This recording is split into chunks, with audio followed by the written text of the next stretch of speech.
Hey everyone, I'm John with Roadkill Incorporated.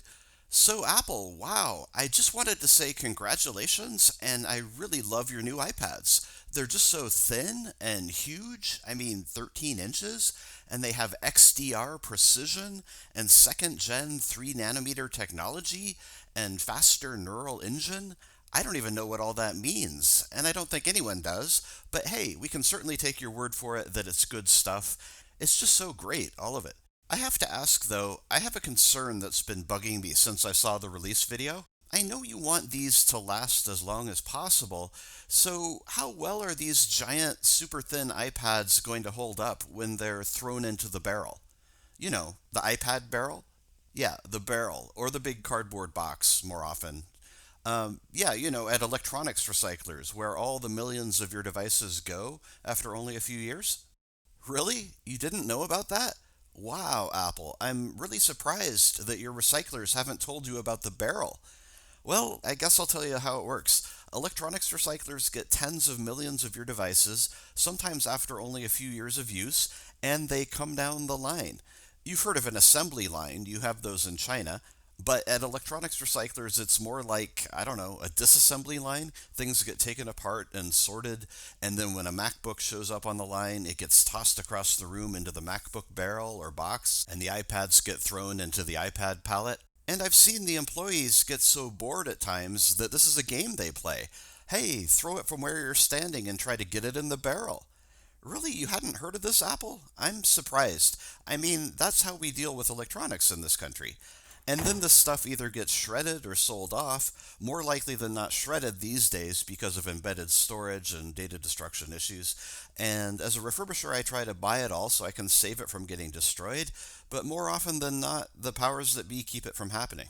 Anyway, my concern is if you guys keep making these things thinner and lighter, they're not going to survive when they hit the edge of the barrel, or land on the concrete floor, or when they slam into the other iPads and the pallet. Perfectly working devices become no longer viable in a matter of a second. I mean, existing models already get demolished. The newer they are, the worse they are, honestly. It's gotten really bad. Sometimes I hate to even see iPad Pros at all because you know those are going to be the worst shape. So yeah, with these even thinner ones, I mean, don't get me wrong, Apple, they're great iPads. I just see them not being able to stand up for themselves in the environment that they're inevitably going to be in. I gotta hand it to you though, Apple. You guys are the masters of design. I don't have to explain that to you. I mean, we've already seen how design matters in so many ways. Not to point out design errors, but like the MacBook Airs, you stack a dozen and they immediately fall over. As refurbishers, we try to take care of Apple devices. We get thousands of the things and we want to put them back into the world. And it's a struggle to even just store them in a way that they're not sliding around and damaging themselves. Unibody MacBook Pros, on the other hand, they're great. They can stack 4 feet high all day. And people make fun of plastic Macs, the white MacBooks, the white Unibody, but they're the only Macs where the majority make it through the system intact, because when they're thrown into the barrel, they just bounce. But aluminum gets dented. Aluminum is a terrible material to use unless you actually want the thing to get destroyed.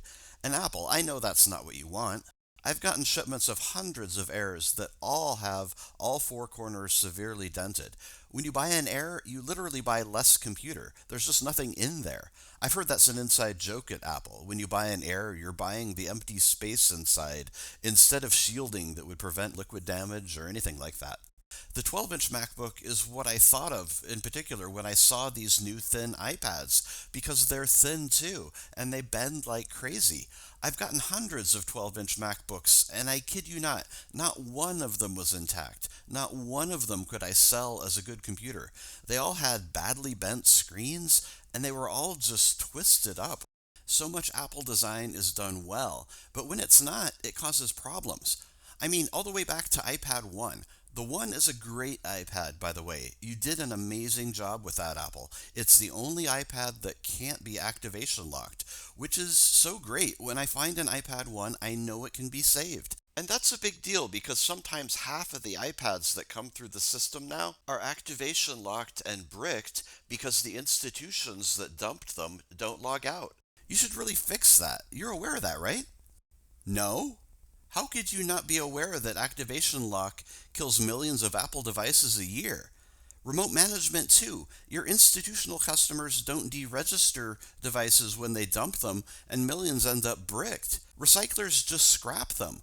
You must know about what activation lock does. Come on. You should really watch some of my other videos on the topic. Anyway, point is the design flaw with the iPad 1, the curved back. You hold a few of them in your hand at once, and the curve smashes into the one in front of it, and you hear that horrible sound, that screen crack. So if you try to stack 10, or you throw piles of them into the barrel, not good. But then iPad 2 and on, you did something great. They have flat surfaces, and you can stack them easily without damage. That's good design. So I thought you had the problem solved, but here's what worries me about the super thin iPad Pro, thinner than an iPod Nano. It's crazy.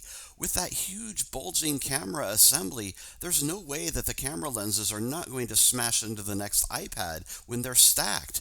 How are we going to store and stack these? I mean, as it is, you can barely keep an iPad Pro in a backpack with books. They're beautiful devices, don't get me wrong. They're a work of art, but it's like carrying around a wine glass. Something is going to happen eventually. And if you have 1,000 of them? So again, I love the new iPads. I really do, especially the $2,600 2 terabyte configuration. But like I said, I'm really getting concerned that I'm losing you here, Apple. When recyclers throw these new iPads into the barrel, they're just not going to survive. I mean, between activation lock, remote management lock, and these design problems, not to mention parts pairing, which keeps us from repairing any Apple device with used parts, is any of this iPad generation going to survive to see a second user? And I know you care about reuse. You put so much love into these devices. I can see it in your faces as you announce them. You want them to last as long as possible. I mean, I have people in Africa and Asia and South America contact me every day. They're desperate to buy our old electronics because in many cases they have nothing. And even an iPad 2 is better than nothing. I'm with you, Apple, but you have to help me here. I just get confused sometimes with the things you say. I heard, for example, you're not including Apple stickers with these new iPads in order to save the environment? I mean, yeah, okay, that's good, but there are millions of perfectly good iPads that end up scrapped. That's an environmental issue, right? If you really want to help the environment in a big way, why not unlock these devices that were just not logged out of iCloud and then give them another life? Imagine the power of an ad you could make out of that. Thousands of iPads reused by children in need around the world.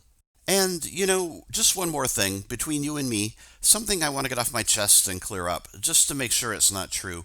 I heard through the grapevine, Apple, that you pay recyclers to shred thousands of used devices, even new devices. I know that's silly. It couldn't be true. The recyclers who said that, they must be lying, they must be crazy, and just have something against you. A company like you, Apple, that cares so much about the environment couldn't possibly be shredding new devices and then claiming to be environmentally responsible. But again, in closing, please help me out here, Apple. I know you must care about reuse. I know you must have a reuse plan. I haven't seen it, but I'm sure it's just an internal document that you don't share or something like that. I just hope that you'll do more reuse. It's a win-win for... wait, what is this? It's a new ad? Okay, cool. I love Apple ads. They're always so creative and interesting. What? What? You're destroying a nice trumpet? That's a vintage video game system. And oh my God, that's my piano. That's the piano I grew up playing as a kid. What? You think it's cute dumping colored paint all over it as you kill it? What? Oh my God, you're destroying everything. That turntable goes for hundreds of dollars. And those camera lenses? And then there it is, the new iPad Pro. You really know how to gut punch a refurbisher like me, don't you, Apple? But I get it. I finally get it now. Your ad describes your plan so perfectly. Destroy the old and make more new stuff. Recycling is your plan. Make people think recycling is good. But recycling is destruction. The very word recycling means to take a thing and break it down into component materials. That's not reuse. Why have I been thinking all along that you care about reuse when you just showed me so clearly that that wasn't even in the cards? There is no reuse, there's only recycling. And recycling is destruction. Oh my God, who am I talking to? I need a new job.